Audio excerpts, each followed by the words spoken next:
while they was going to college, Holyoke, Massachusetts. I guess it was, the University of Holyoke. I don't know. But,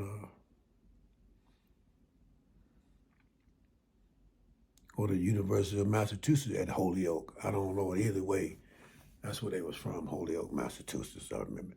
They was some cool dudes, man. We were so cool. We was like brothers. That's how cool we got, man. You know. And I remember this one brother I got cool with named Rob. You know, he was from Rochester, a little older than me. You know, and so the my my friends, man, they the one turned me on to oh yeah, they used to get the baddest weed in the world. They used that weed from Hawaii. The bomb. I mean, it looked like spiders when you look at it, red and black. It looked dangerous. Get you toe up on the floor up. Well, I used to go on their side of town, which was conservative, mostly white, side of town, and they had a planetarium there, and they took me to the planetarium. I had never been to a planetarium before. Now we already high as hell, you know. We go up in the planetarium, man, and sit back and look up in the celestial heavens when they turn the lights out, man. You see the whole universe, man. Man, that was so cool, man. I thought that was the coolest trip, in the world, man. I said, man, I ain't never been to no planetarium, man. I didn't even know what a planetarium was, let alone been to one. And they was exposing culture to me, I didn't even know. Having 21, 20, 2021, I'm 21 right now, I don't know. I don't know. So, so, uh, so after they leave, I already knew they coming back the following summer, so, uh, so I end up, staying in Rochester for about a year, man. I remember the police pulled me over, stopped me one time. I was walking, and they shook me down. I think I might have some weed on me and some Quaaludes. Man, them motherfuckers kept my Quaaludes, put it in their pocket, and poured my weed down the drain on the curb, and told me to go on about my business. I was like, man, these some cool motherfuckers. They cool as fuck, man. They cool as hell. I go to the bar, they be dumping weed on the counter. Police stop me, take my dope pills for themselves, and put my weed down the drain and tell me to kick rocks, what I'm saying? I said, man, these people are cool as hell, man. Of course, I don't have no real social, communicable skills. I don't have no knowledge, so I don't really know. I can't really hold no real conversation about nothing because I don't know shit. Let's keep it real, you know. And but I was just a good person, you know, and that kind of got me along, It kind of gave me a pass because I was a good person, I treated people good, right? You know what I'm saying? Like I want to be treated. And hopefully like they want to be treated, And so these experiences was like, I kind of like for the first time, I felt like an American.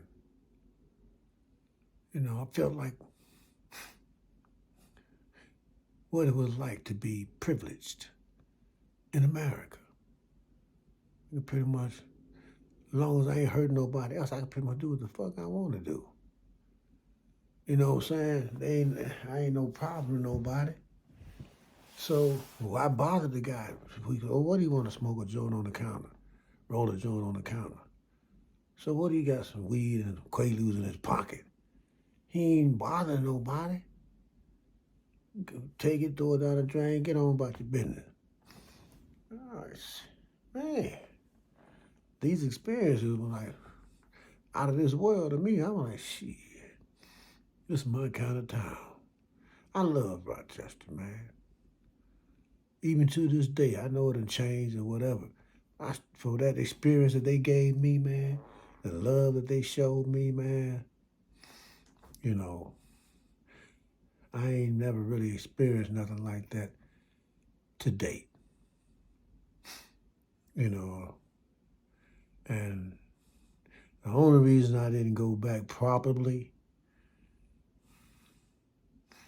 is because of something I'll tell you a little later on in this episode of this third 10-year period of my life, you know. But the fondest memory of a city that I ever had, you know, was Rochester, New York. Lansing, Michigan was probably a close second. Lansing, Michigan, and when I came up in the 70s, Lansing was a close second, you know, a close second. And those two cities stand out in my mind even today. Rochester, New York, and Lansing, Michigan. And sometimes I wonder if there's a connection with these two cities. I don't know why I think that, but so, like I said, I stayed in Rochester about a year.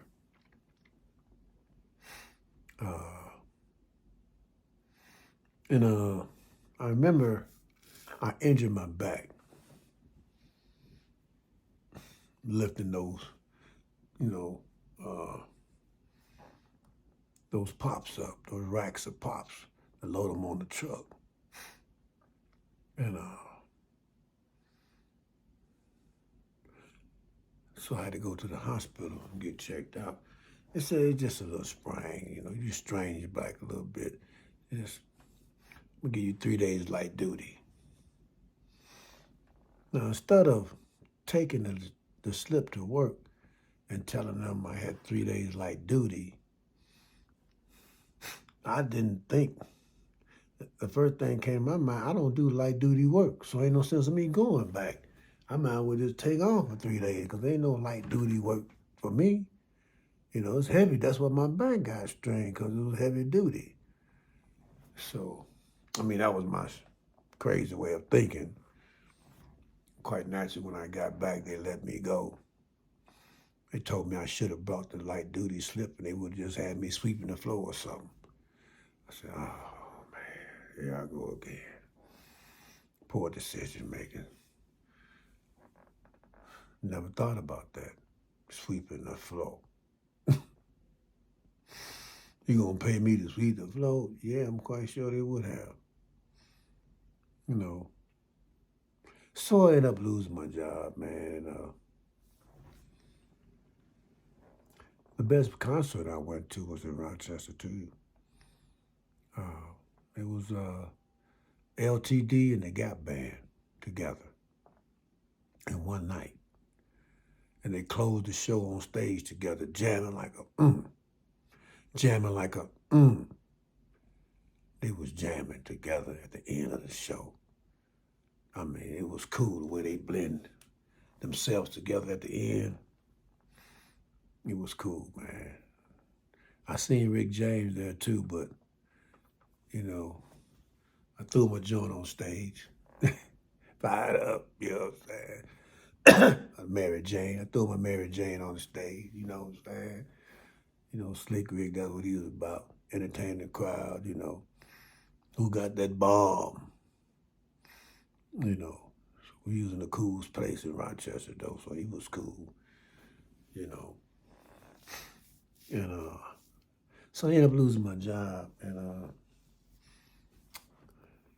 it was time to go. After that, things started,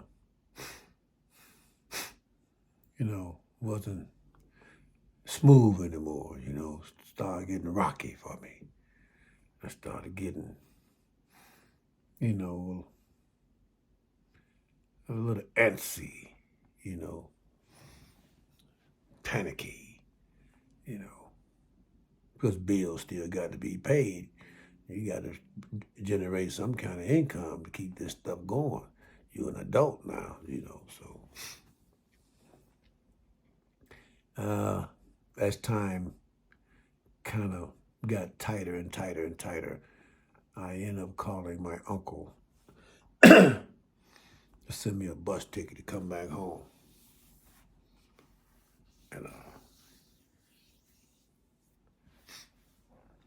And to, back home again. And this is a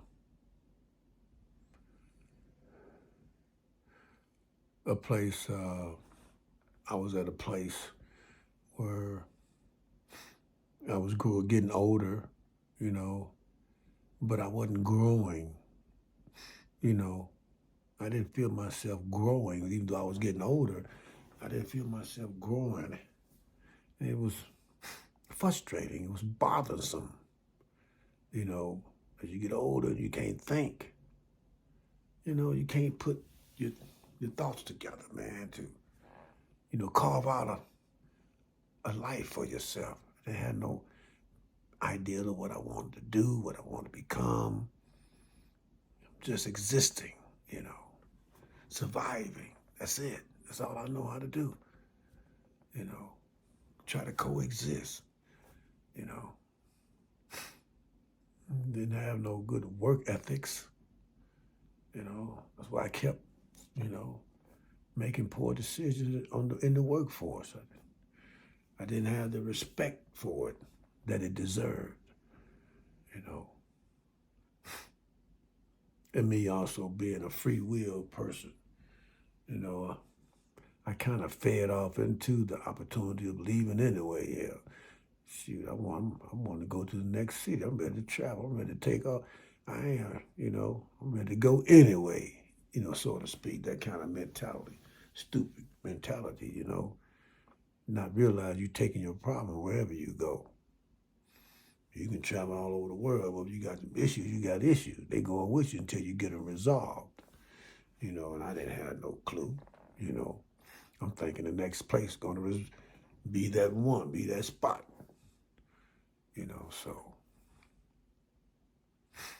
So my uncle ended up sending me the tickets. And I ended up going back to my hometown where I was at, where I had left. And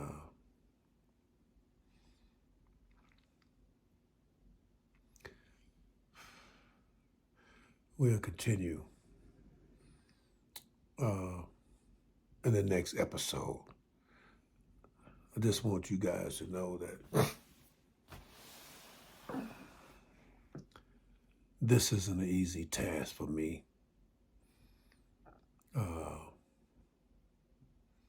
It's been very painful to go back over my life, and because I lived those moments, I can feel them. As I go back and relive them, I can feel it, how I was in that moment, in that state, at that period in my life, because I lived it.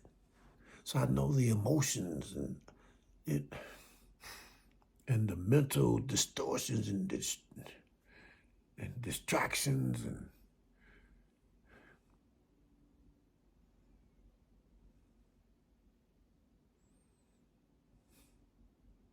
I'm trying to be strong,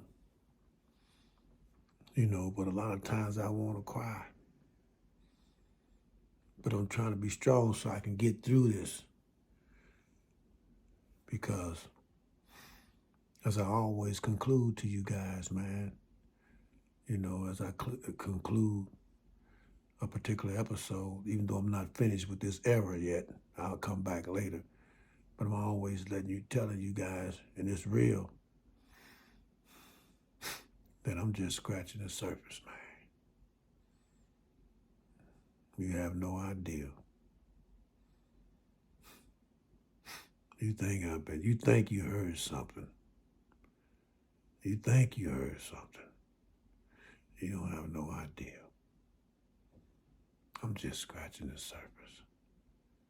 But I appreciate all of you for chiming in, on my channel, to hear what I have to say.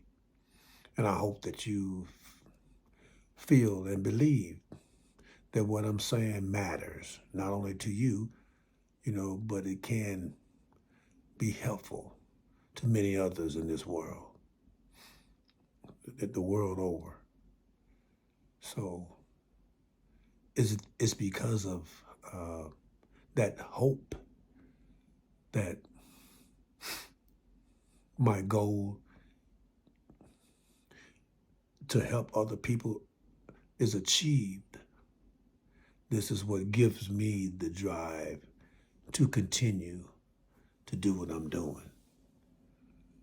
For everyone concerned and find my content substantive and important, and that it can make a difference in someone's life. Thank you until the next time. Y'all stay strong and stay blessed. See you next time.